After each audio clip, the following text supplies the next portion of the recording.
In a remote corner of the world, tucked away between rolling hills and dense forests, lay the small village of Willow Creek. It was a quaint place, with cobblestone streets, thatched roof cottages, and a single winding river that flowed through the heart of the village. The villagers lived simple lives, farming the land and taking care of one another, bound together by a sense of community and tradition. At the center of Willow Creek stood an old, ivy-covered church with a bell that chimed every morning and evening. This bell was said to have been forged from the metal of a fallen star and was believed to have protective powers. The villagers cherished the bell, believing it kept them safe from the outside world, which they knew little about. One cold autumn evening, as the sun dipped behind the hills, casting long shadows over the village, an unfamiliar sound echoed through Willow Creek, a deep, rumbling growl. The villagers, gathering in the town square, looked at one another with concern. They had heard tales of beasts that roamed the forests, but none had ever ventured close to the village. "Stay indoors tonight," warned old Tom, the village elder. "Keep your doors locked and your fires burning bright. Whatever is out there, it is not something we wish to meet." The villagers obeyed, hastily retreating to their homes. Fires were stoked and doors were bolted.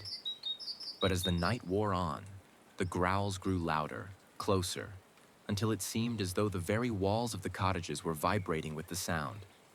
In one small cottage, a young girl named Lyra sat by the window, her heart pounding with fear and curiosity. She had always been brave, more curious about the world beyond Willow Creek than most. She peered into the darkness, straining to see past the flickering shadows cast by her lantern. Suddenly, the church bell rang out, a single loud chime that echoed through the night.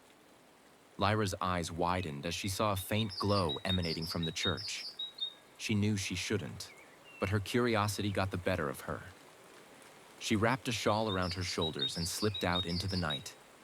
As she approached the church, the glow grew brighter and the growling ceased.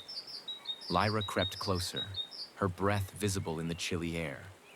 The church door was ajar, and from within, she could see a figure standing beneath the bell. It was an old woman, dressed in a tattered cloak, her hands raised toward the bell. "Who are you?" Lyra called out, her voice trembling but firm. The old woman turned, her face lined with age, but her eyes sharp and bright. "I am the keeper of the bell," she replied, her voice soft but clear.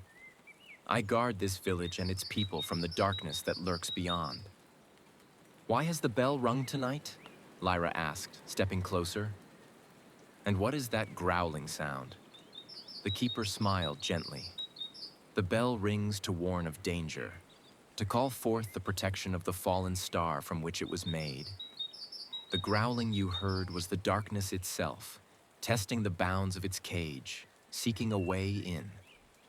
Lyra shivered, both from the cold and the realization of how close her village had come to danger. "Can it be stopped?" she asked. The keeper nodded. "So long as the bell remains intact and the village's faith in it strong, the darkness cannot enter. But remember, young one, courage and curiosity are gifts, but they must be tempered with wisdom. Tonight, you showed both." Lyra nodded, understanding the lesson. She watched as the keeper turned back to the bell, her form shimmering faintly in the moonlight. Then, with a final glance back at the village, Lyra turned and made her way home. The next morning, the village awoke to find everything as it had been, peaceful and quiet. The only sign of the night's events being the memory of the bell's chime and the faintest trace of a smile on the lips of a young girl who had learned that night the power of faith, courage, and wisdom. From then on, Willow Creek remained safe, its people always listening for the bell that protected them. And Lyra often thought of the keeper, knowing that she and the bell would always watch over their small, beloved village.